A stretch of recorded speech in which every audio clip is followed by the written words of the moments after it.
Welcome to the Sent from Disneyland podcast. Here age relives fond memories of the past. If it's your first time joining us, welcome. On this episode, we'll take a journey into the past and explore Disneyland and Disneyland history with mementos, snapshots, and postcards sent from Disneyland from 1955 to the present. Today, I'm starting off by thanking my patrons from patreon.com. You can join and receive mail from my desk or from my Disneyland trips. Special thanks to Random Olive, the first patron to this podcast, and to the e-ticket patrons Tania, Eric Daniels, Joe Gamble, Scott Booker, Monica Seitz Vega, Russ Romano, Michael and Christina Cross, Scott Cagle, and Sheila Harry.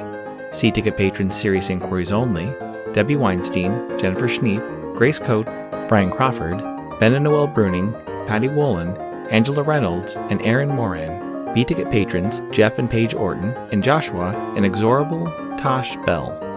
And the A-ticket patrons, Elise Sharp, Zealot Infinity, Alexis Robles, Maggie and Henry Byers, the Disney Rewind podcast, Angel DeBlock, and the All Aboard podcast. You can also sign up for my new newsletter for a chance to get some postcards delivered by the USPS to your mailbox. I am your host, your post-host Clocky, and today we have 2 postcards sent from Disneyland. The front of our first postcard has City Hall on Main Street, USA. You can see most of Town Square from the viewpoint of the flagpole. You can see the horse-drawn streetcar going past one of the Town Square cannons. And if you look closely, you can see one of the old information booths towards the front of the park. On the back it reads, "At Disneyland, the leisurely pace of yesterday is set by the horse-drawn trolley as it circles Disneyland's Town Square." It's postmarked November 9th, 1956, with a long beach, "Wear your red feather proudly, cancel," and a 2-cent red Jefferson postage stamp, Scott number 1033. I assume they visited the park on Friday, November 9th, 1956, when park hours were from 10 a.m. to 7 p.m. The weather was a high of 100 and a low of 52. Park attendance that day was 2,949.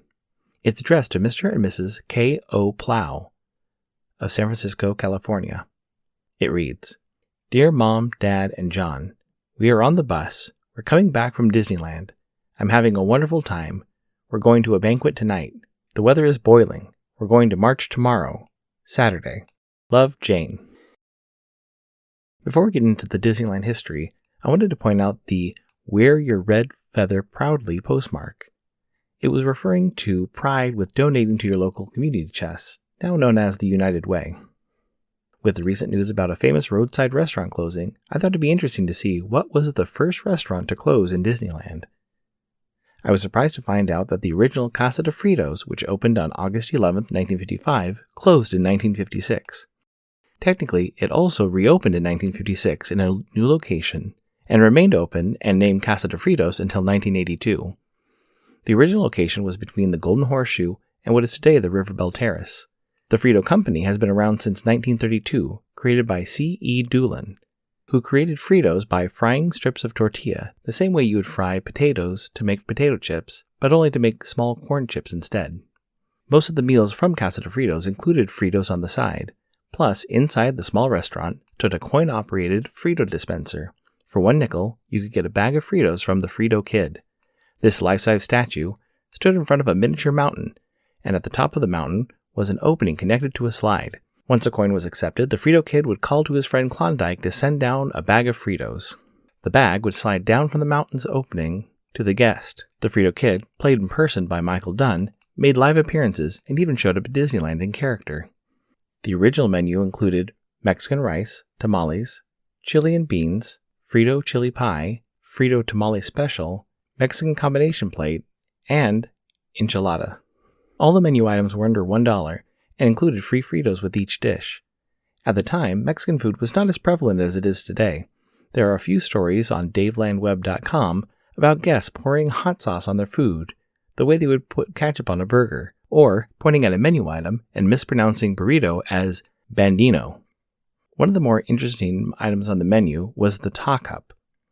The founder of the Frito Company invented an edible tortilla bowl, and they were exclusively made in Dallas at the Frito headquarters and in Disneyland. Eventually, Casa de Fritos became too popular and closed for a short time in 1956 and reopened the same year, replacing the Marshal's office in Frontierland. Listen to episode 171, sent from the Marshal's office, for the history of that attraction. Once gone, the original home of Casa made room for a new restaurant. Listen to episode 180, sent with a silver banjo, for that story.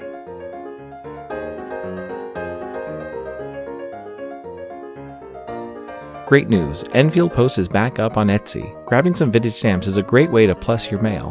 Whether you're trying to match the color of your postcard or envelope, or adding a themed stamp to the back of your mail, be sure to check out Enfield Post. You can head over to EnfieldPost.com and explore all the different vintage stamps you can use on your next card or letter. That's ENFIELDPOST on Instagram, and EnfieldPost.com for your wedding and vintage postage needs. Enfield Post is the official postage stamp sponsor of the Sent from Disneyland podcast.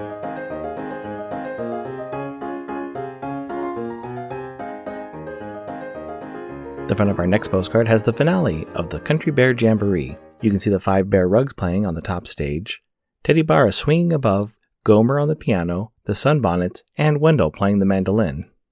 On the back it reads, "The Country Bear Jamboree. Disneyland's Bear Country features the zaniest troupe of performers ever seen in the Country Bear Jamboree.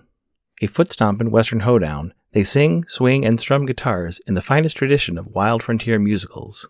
It's postmarked December 28, 1976, with an Anaheim cancel and a 9-cent Right of People Peaceably to Assemble Capitol Dome postage stamp, Scott number 1591. I assume they visit the park on Monday, December 27, 1976, when park hours were from 8 a.m. to midnight.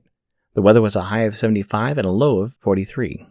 It's addressed to Wilberta Morris and Mom of Port Angeles, Washington. It reads, "Dear Mom and Wilberta, hi, we are having fun in LA. This is a picture of the Country Bear Jamboree in Disneyland. Disneyland is really fun. Today we're going to Hollywood. The rest of the family says hi too. Love, Diane."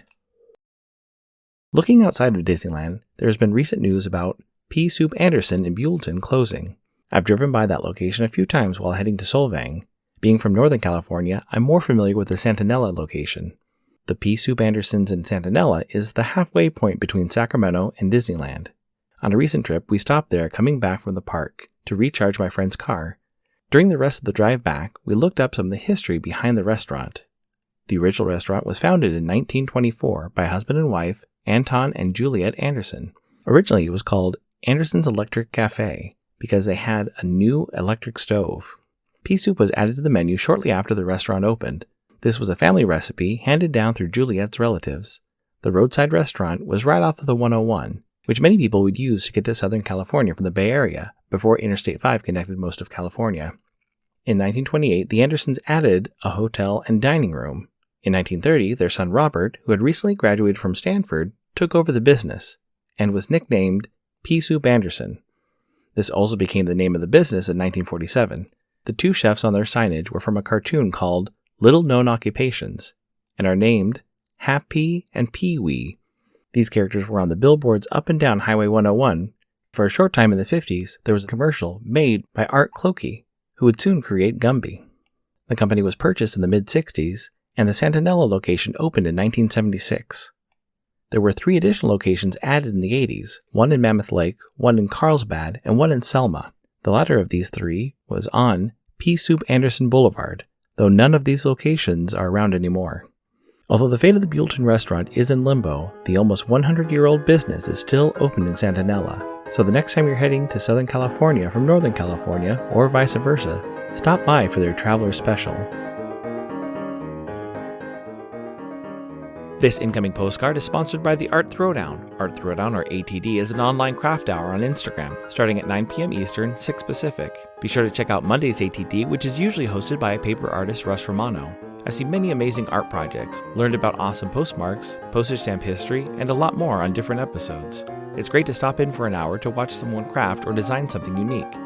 Each host brings something a little different to each show. I'll list some of the regular hosts, or you can follow Russ Romano 2021 on Instagram.